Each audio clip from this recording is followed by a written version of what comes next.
총선을 앞두고 전남 동부 지역의 격전지를 진단했습니다. 여수시 갑과 순천시 선거구의 판세와 후보들의 공약을 점검해봤습니다. 총선에 가려 관심에서 벗어나 있는 기초의회 보궐선거 후보자들을 만났습니다. 여수시 라 선거구에서는 야권 후보와 무소속 정치 신인들이 열띤 경쟁을 벌이고 있습니다. 총선을 앞두고 흑색선전 단속이 강화됩니다. 검찰이 나서 SNS와 인터넷에서의 허위사실 유포를 집중 단속합니다. 제50회 거북선 축제가 5월 6일부터 사흘간 열립니다. 삼도 수군의 함성, 지천명의 귀향이라는 주제로 시민 참여형 축제가 될 전망입니다. 여러분 안녕하십니까? 4.13 국회의원 선거를 20여일 앞두고 전남 동부에서 가장 뜨거운 격전지를 점검했습니다. 여수시 갑 선거구와 순천시 선거구의 선거 판세와 함께 출마 후보들의 공약을 세밀하게 살펴봤습니다. 김주희 기자가 MBC 토론 갑론을박의 주요 내용을 정리했습니다. 먼저 여수시 갑 선거구는 국민의당 경선 과정에서 불거진 잡음이 본선의 가장 큰 변수가 될 것으로 전망됐습니다. 국민의당이 당초 경선을 철회하고 전략 공천까지 간 과정과 이에 따른 후폭풍은 본선에서까지 적지 않은 영향을 미칠 것이라는 분석입니다. 결국은 국민의당 내에서 가장 중요한 당원 조직과 바닥 정서를 가지고 있던 후보가 경선에 불복해서 무소속으로 출마했다는 것은 국민의당이 두 개로 분열하는 측면이 좀 있거든요.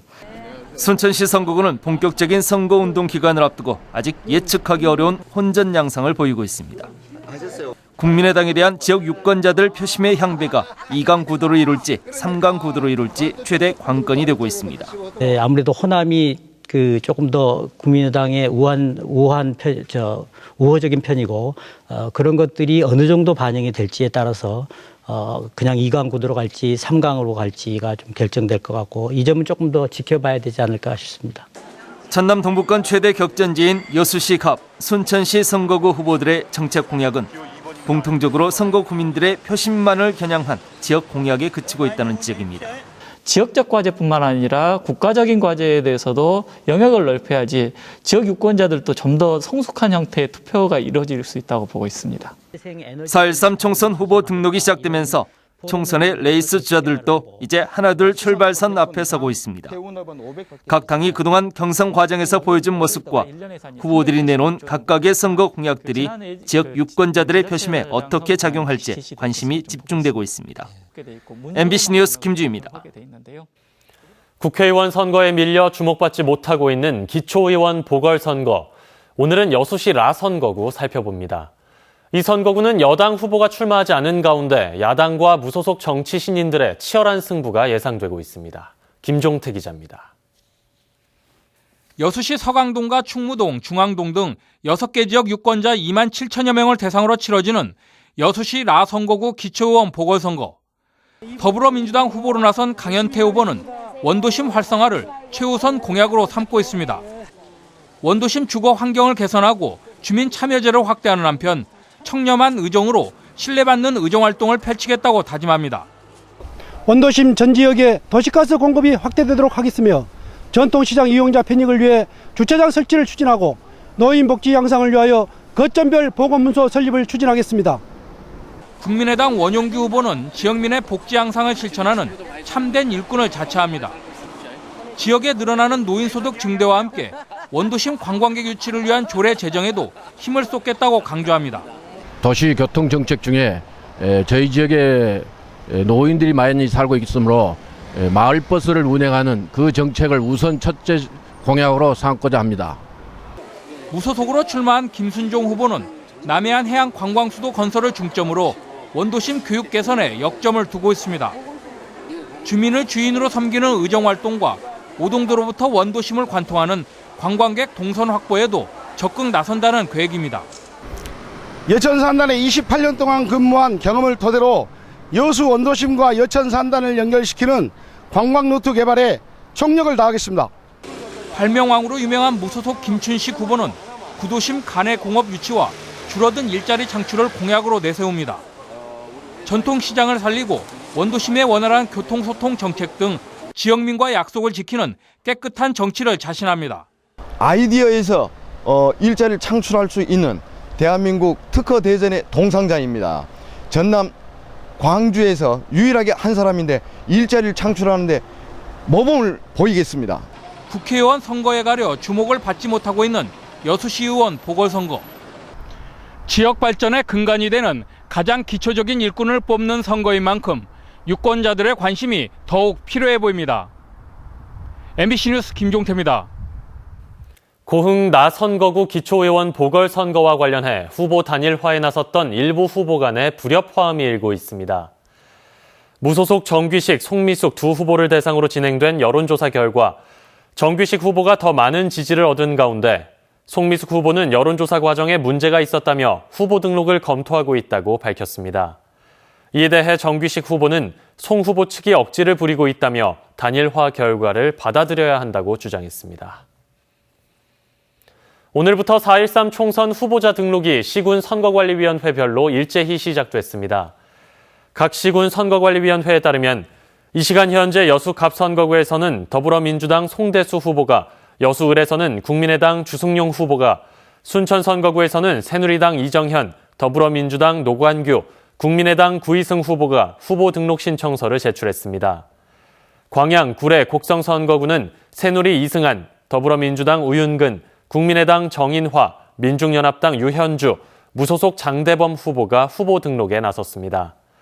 고흥, 보성, 장흥, 강진 선거구에서는 새누리당 장귀석, 더불어민주당 신문식, 국민의당 황주홍, 민중연합당 위두환 후보가 등록을 마쳤습니다. 후보자 등록은 내일 오후 6시까지이며 본격적인 선거운동은 오는 31일부터 가능합니다. 불공정 경선 논란이 일었던 국민의당 여수 갑선거구의 김경호 후보가 불출마를 선언했습니다. 김 후보는 오늘 발표한 성명서에서 경선이 무효화돼 무소속 출마의 길이 열렸지만 공천위의 서류 면접 심사 1위인 본인이 무소속으로 출마할 이유가 없다며 고심 끝에 출마하지 않는다고 밝혔습니다. 김 후보는 또 이번 불공정 경선으로 새로운 정치를 위한 시민들의 기대가 묵살됐다며 비록 선거에는 나가지 않지만 앞으로 봉사와 헌신으로 사회에 환원하겠다고 덧붙였습니다. 광양시 선거관리위원회가 자원봉사자들에게 식사를 제공하고 일당제 선거운동을 제안한 광양 구례 곡성 선거구 후보자의 지지자 2명을 검찰에 고발했습니다. 이들은 이달 초 광양의 한 식당에서 13명의 자원봉사자들에게 18만 원 상당의 식사를 제공하고 향후 자원봉사에 대한 대가 제공을 약속한 혐의를 받고 있습니다. 광주지검 순천지청은 지난 17일 이들 중 한 명의 자택을 압수수색해 휴대폰과 통장 등 증거를 미리 확보한 뒤 시 선관위에 통보한 바 있습니다. 검찰이 총선을 앞두고 인터넷을 통한 흑색 선전 단속에 집중하기로 했습니다. 광주지검 순천지청은 지난 선거에 비해 금품 선거 사범은 줄었지만 SNS와 인터넷 등이 광범위한 영향력을 행사하고 있다며 악의적인 동기라고 판단되면 허위사실 공표죄로 처벌할 예정이라고 밝혔습니다. 또 선거에 이용할 목적으로 단체를 만들어 불법 선거운동에 동원하는 행위를 집중적으로 단속하겠다고 덧붙였습니다. 여수의 전통 축제인 거북선 축제가 오는 5월 6일부터 사흘간 열립니다. 여수시는 올해 거북선 축제를 개최 50주년을 맞아 삼도 수군의 함성, 지천명의 귀향이라는 주제로 중앙동 이순신 광장 일대에서 시민 참여형 축제로 꾸밀 계획입니다.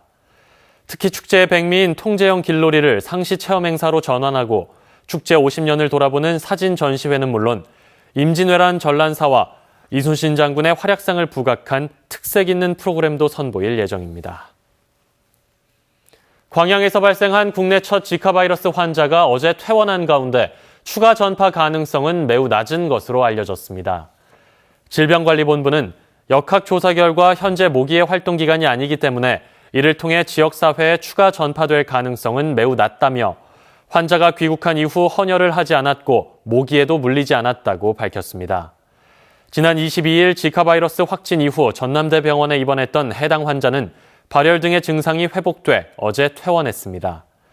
이와 함께 환자의 배우자에 대해 지카 바이러스 감염 여부를 판정하는 유전자 검사를 시행한 결과 음성으로 최종 확인됐습니다. 광양에서 발생한 지카 바이러스 감염증 환자와 관련해 보건당국의 방역 체계에 구멍이 뚫렸던 것으로 드러났습니다.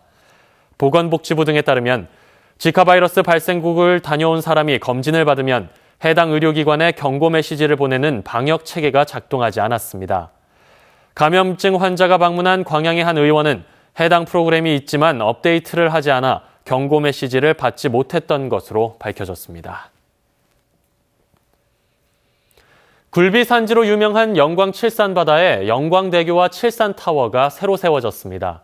전국적인 드라이브 코스로 유명세를 타고 있는 영광 백수 해안도로에 또 하나의 관광 명소가 탄생했습니다. 이계상 기자입니다.